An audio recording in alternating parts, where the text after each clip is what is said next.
കൂട്ടുകാരെ, ഞാൻ ഇവിടെ പറയാൻ പോകുന്ന കഥയാണ് മുത്തശ്ശിമാവ് കഥ പറയുന്നു.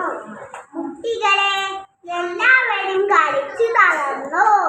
ഇനി ഇത്തിരി നേരം എന്റെ തണലിൽ വന്നിരുന്നോളൂ. ഞാൻ നിങ്ങൾക്ക് എന്റെ കഥ പറഞ്ഞു തരാം.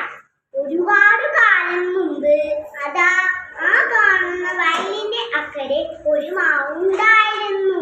പടർന്നു പന്തലിച്ചു നിന്നൊരു തേന്മാവ്. അതായിരുന്നു എന്റെ അമ്മ.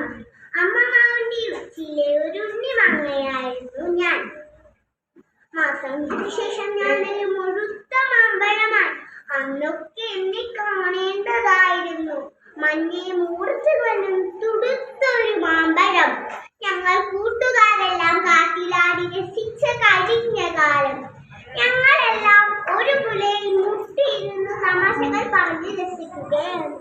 അപ്പോഴാ അത് സംഭവിച്ചത്. ഒരു കാക്ക വന്ന് എന്നെ ഒരു കൊത്തു. ഞാൻ ഞെട്ടറ്റതാണ്. മാഞ്ചൂട്ടിക്കളി മുത്തിരുടെ മുമ്പിലാണ് ചെന്ന് വീണു.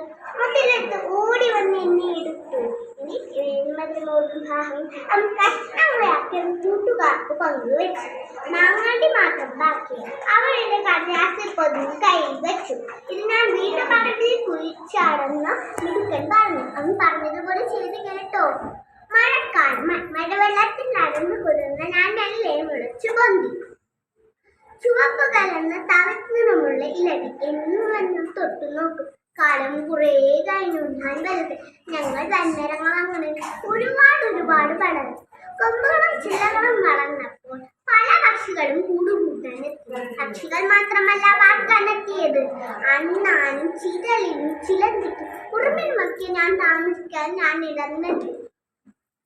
കുട്ടികൾ എന്നെ തണലെന്ന് കളിച്ചു. വയർ നിറയെ ചക്കര മാമ്പഴം കൊടുത്തു. ഇപ്പോൾ ഞാനൊരു മുത്തശ്ശിയായി. എന്റെ മക്കളും പേരക്കട അവിടെയാണാവോ. എന്നാലും ഇനിയും കുറെ കാലം ഞാനുണ്ട്. തണലും മധുരവും തന്നു.